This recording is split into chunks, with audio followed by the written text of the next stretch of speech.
हरिओम मित्रों, गायत्री ज्ञान गंगा में आप सभी का एक बार फिर से स्वागत है। मित्रों, आज हम बात करने वाले हैं कि गायत्री उपासना करने वाले को कौन कौन सी सिद्धियां प्राप्त होती हैं और उन्हें किन किन स्टेपों को पार करना पड़ता है, किन पड़ाव के बाद उन्हें कौन कौन सी सिद्धि प्राप्त होती है। और कुछ लोग जो बहुत सारी गायत्री साधनाएं करते हैं फिर भी उन्हें किसी प्रकार का लाभ, अत्यधिक लाभ नहीं प्राप्त हो पाता, उनको न्यूनतम लाभ प्राप्त होता है। उसका क्या कारण है, हम साधना के पड़ावों के बारे में बात करेंगे और गायत्री साधक को वास्तव में किन पड़ावों को पार करना होता है और उसके लिए कैसे साधना की जानी चाहिए।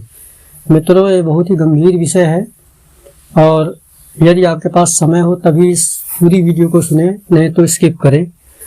और आइए आज हम इस पे बात करेंगे।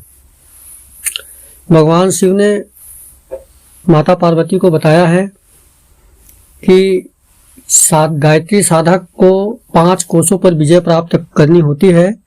जो इन 5 कोशों के गुप्त रहस्य को जान लेता है वह निश्चित ही परम गति को प्राप्त करता है तथा वह भवसागर से पार चला जाता है और संसार के समस्त गूढ़तम रहस्यों को जान लेता है। उसके जानने के लिए कुछ शेष नहीं रहता। और इन कोशों पर विजय प्राप्त करने के लिए हमें साधना में किन उपायों को करना चाहिए, हम उसके बारे में भी आज वर्णन करेंगे। आइए जानते हैं अन्नमय कोश की सिद्धि प्राप्त करने के लिए क्या करना चाहिए। आसन, उपवास, तत्व शुद्धि और तपस्या के द्वारा अन्नमय कोश की शुद्धि होती है। प्राचीन काल में लोग व्रत उपवास रहते थे तो उसका मुख्य कारण यही था कि व्रत रहने से, उपवास रहने से जो हमारा शरीर अन्न के ऊपर निर्भर करता है, जिससे अन्न के जो विकार होते हैं वो शरीर में आ जाते हैं। व्रत, उपवास, तप, तपश्चर्या, तत्व शुद्धि के द्वारा हम अन्नमय कोश की सिद्धि को प्राप्त करते हैं। फिर अन्नमय कोश की सिद्धि जैसे ही प्राप्त होती है तो अन्नमय कोश जैसे ही शुद्ध होगा तो वैसे ही त्वचा में चमक बढ़ जाती है। और फिर आता है प्राणमय कोश। प्राण शक्ति से मनुष्यों में ऐश्वर्य, पुरुषार्थ, तेज, ओज एवं यश निश्चित ही बढ़ते हैं। जो भी प्राण संपन्न व्यक्ति होगा उसे सभी प्रकार के धन, धान्य और ऐश्वर्य की प्राप्ति होती है। तो प्राण कितने प्रकार के हैं इसके बारे में भी जान लेते हैं। 5 महाप्राण हैं और 5 लघु प्राण हैं। इन 10 में से उत्तम प्राणमय कोश बना है। इन 10 प्राणों से मिलकर के उत्तम प्राणमय कोश बना है। और प्राणमय कोश पर विजय प्राप्त करने के लिए हमें बंध, मुद्रा और प्राणायाम का अभ्यास करना चाहिए। जब व्यक्ति गायत्री मंत्र के साथ बंद, मुद्रा और प्राणायाम का अभ्यास करता है तो उस यत्नशील पुरुष को प्राणमय कोश सिद्ध हो जाता है। प्राणमय कोश जैसे ही आपको सिद्ध हो जाएगा तो उससे आपके अंदर प्राण की अत्यधिक ऊर्जा होगी। आप थकेंगे नहीं, कोई भी कार्य शीघ्रता से आप कर लेंगे। आपके अंदर एक जोश होगा, स्फूर्ति होगा। यही प्राणमय कोश की सिद्धि का लक्षण है। जिस व्यक्ति का प्राणमय कोश सिद्ध होगा किसी भी कार्य को त्वरित गति से कर लेगा और शुद्धता के साथ करेगा। उसकी आंखों में चमक बढ़ जाएगी। ये है प्राणमय कोश पर विजय प्राप्त करने का लक्षण।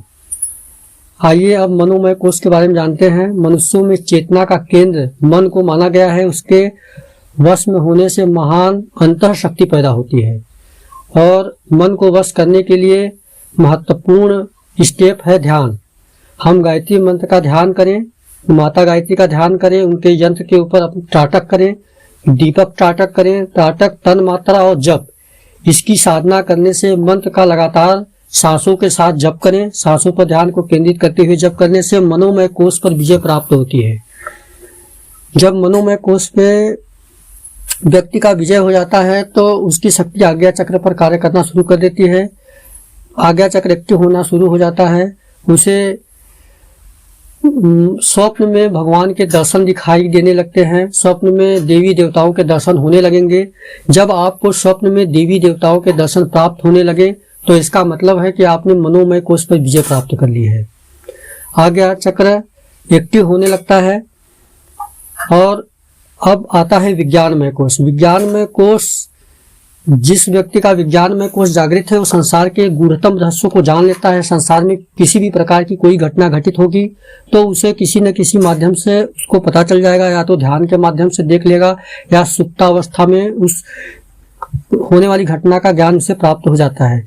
विज्ञान में कोश की सिद्धि के लिए सोहम की साधना, आत्मानुभूति, स्वरों का संयम और ब्रह्म और विष्णु ग्रंथि तथा रुद्र ग्रंथि का भेदन करके ही विज्ञान में कोश प्रबुद्ध होता है। जब हम इन ग्रंथियों का भेदन कर लेते हैं और इन ग्रंथियों के भेदन के लिए हमें गायत्री के चतुष्पाद यानी चतुष्पदा गायत्री की साधना करनी पड़ती है। गायत्री के चौथे पद का इस्तेमाल करना पड़ता है। गायत्री मंत्र में चौथे पद को शामिल करना पड़ता है, जिससे हम इस कोश पर विजय प्राप्त कर लेते हैं।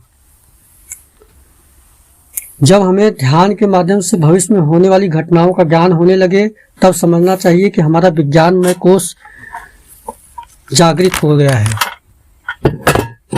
आनंदमय कोश, आनंदमय कोश के बारे में हम आप बात करेंगे। आनंद का आवरण ही तथा आनंदमय कोश को सिद्ध करने के लिए गायत्री मंत्र का तुरीय संध्या में 4 पद वाले गायत्री मंत्र की साधना करनी पड़ती है। गायत्री मंत्र में चतुष्पाद स्वरूप 4 पदों से युक्त यजुर्वेद संपन्न तथा 36 तत्वों से परिपूर्ण जब साधक गायत्री मंत्र करो रजसे को जोड़कर गायत्री मंत्र में साधना करता है, नाद बिंदु और कला के अतीत चला जाता है, तब उसे आनंदमय कोश की सिद्धि प्राप्त होती है। इसलिए गायत्री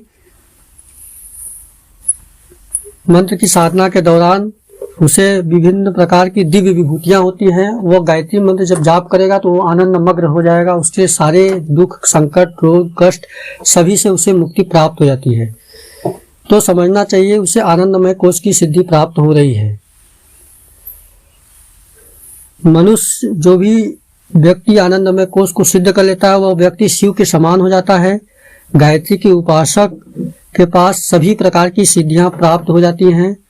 इससे आपके जो 5 कोशों की साधना है पूर्ण हो जाती है। जैसे ही गायत्री साधक 5 कोशों की साधना पूर्ण करता है उसे ब्रह्म वर्चस्व सभी प्रकार की उपलब्धियां हासिल हो जाती हैं। ब्रह्म का तेज उसके अंदर आ जाता है और वह संसार सागर से मुक्त होकर के दिव्य लोकों को प्राप्त करता है। माता गायत्री के दिव्य लोकों में उसका वास हो जाता है।